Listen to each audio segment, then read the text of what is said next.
You've got all the knowledge that you need to succeed, but why are you stuck in the same patterns? Here is the brutal truth. Knowledge isn't your problem. The real reason that you're not making the changes that you want is because you're lying to yourself about what's really holding you back. Ow, I know, that can be a stinger. In this video, I'm going to show you the exact process that we use in my business accelerator that separates people who dream about change to those who are actually creating it.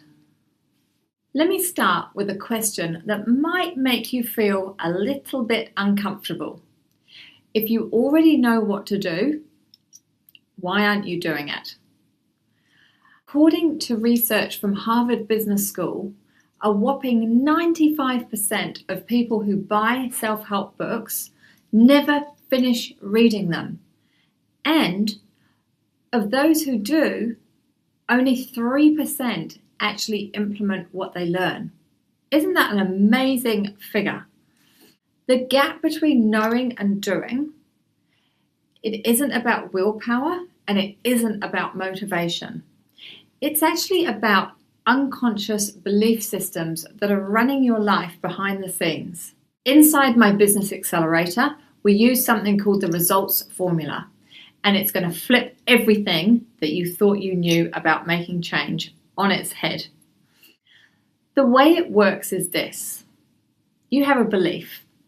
Your belief will then lead you to having a thought. And those thoughts that you have lead you to having certain feelings. And those feelings lead you to taking certain actions, or perhaps not taking action at all, which in itself is an action, which leads to a specific result. Now, if you want to try this out,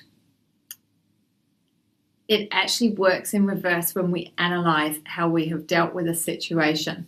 So think of a situation that you have had recently that you are maybe not very happy about. And we're going to reverse it now. So let's look at the result that you got from that situation. And then looking behind that result that you got, what were the actions that you did or didn't take? And then think about, how were you feeling when you decided what action to take? And what was the thought that you had that then had led to that feeling?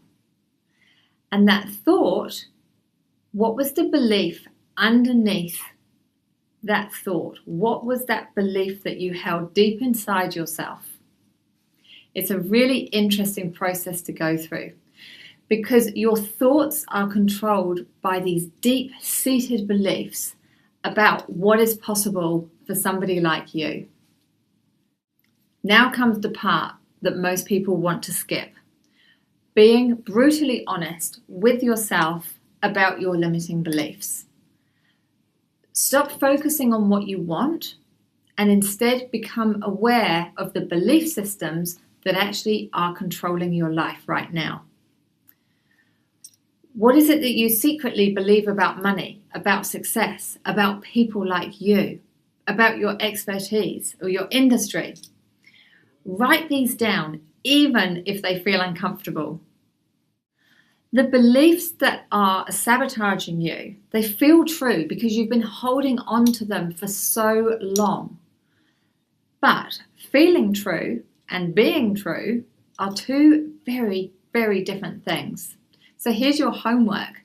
For the next week, every time you catch yourself making an excuse or avoiding an action, ask yourself, what would I have to believe in myself or my situation for this to make sense?